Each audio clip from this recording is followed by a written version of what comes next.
9+ से शुजात कुरैशी, कैमरामैन राजू मेश्राम के साथ।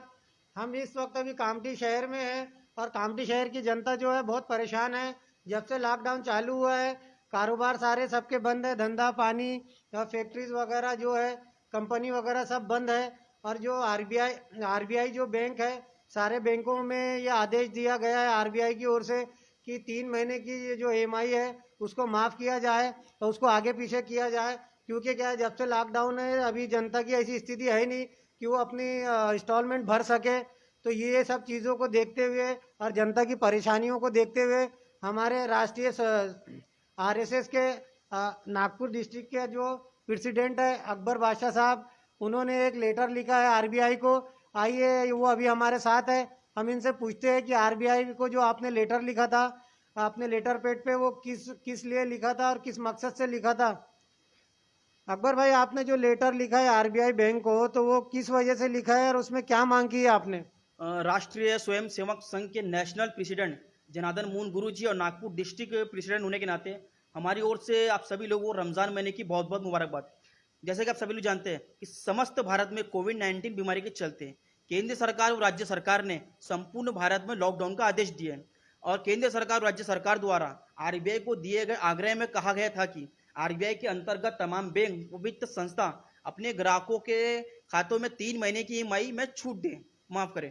ठीक है, आरबीआई के आदेश के बावजूद बैंक व वित्त संस्था अपने ग्राहकों के खातों से बदस्तूर ईएमआई निकाली जा रही है और फोन कॉल के माध्यम से उन्हें प्रेशराइज किया जा रहा है कि आप ईएमआई डालिए। मैं सरकार जानना चाहता हूँ कि केंद्र सरकार और राज्य सरकार द्वारा लॉकडाउन ये एक सरकारी आदेश है और जाहिर सी बात है सभी भारतवासी इसका बखूबी पालन कर रहे हैं।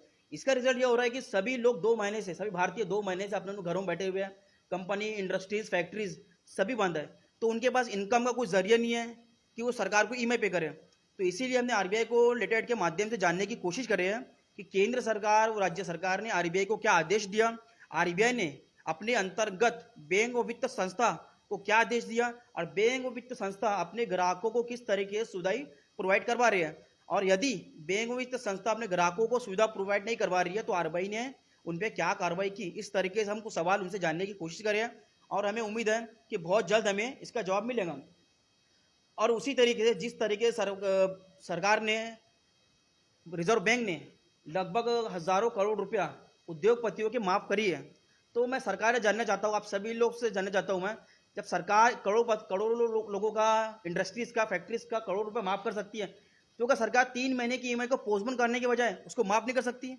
आरबीआई से मैं ये मांग करना चाहता हूँ, प्राइम मिनिस्टर साहब, फाइनेंस मिनिस्टर और रिजर्व बैंक ऑफ इंडिया, इनसे मेरी रिक्वेस्ट है, इनसे मेरी मांग है कि 3 महीने की ईएमआई मिडिल क्लास और गरीब तबका जो कि लॉकडाउन का पालन करते हुए घरों में बैठे हैं और ना जाने अगर इस बीमारी पर काबू नहीं पाया गया तो ये लॉकडाउन और आगे बढ़ सकता है। तो सरकार से मेरी रिक्वेस्ट है कि 3 महीने की ईएमआई डायरेक्ट माफ की जाए, आगे बढ़ाई नहीं जाए, पोस्टपोन ना की जाए, डायरेक्ट माफ की जाए। ये मेरी reserve bank of India, prime minister साहब और फाइनेंस मिनिस्टर से मेरी रिक्वेस्ट है। अकबर भाई का जो कहना है बिल्कुल सही है, लेकिन जो आरबीआई जो बैंक है इसके अगर से इसने जो आदेश दिया तमाम बैंकों को उसके आदेश का पालन करना ज़रूरी है। अगर ये इसके आदेश का पालन नहीं करते हैं, ये बैंक अगर इस आरबीआई के आदेश का उल्लंघन करती है तो ऐसे बैंकों पे कानूनी कार्रवाई होनी चाहिए, क्योंकि ये कार्रवाई बहुत ज़रूरी है। क्यों यहाँ की जो जनता वैसे भी परेशान है और सबसे बड़ी बात आरबीआई जो बैंक है वो अभी सबसे बड़ी बैंक है और इनके जो आदेश का पालन नहीं हो रहा है आरबीआई बैंक का, और जो बैंक ये आदेश का पालन नहीं कर रही है उस पर सख्त से सख्त कानूनी कार्रवाई होनी चाहिए। ऐसी हमारे अकबर बादशाह की और कामठी शहर की जनता की मांग है और इसके आगे की न्यूज़ जैसी भी रहेंगी हम आपको देते रहेंगे न्यूज़ टीवी 9+ के माध्यम से। न्यूज़ टीवी 9+ से शुजात कुरैशी, कैमरामैन राजू मेश्राम के साथ, कामठी शहर से। जय हिंद, जय भारत।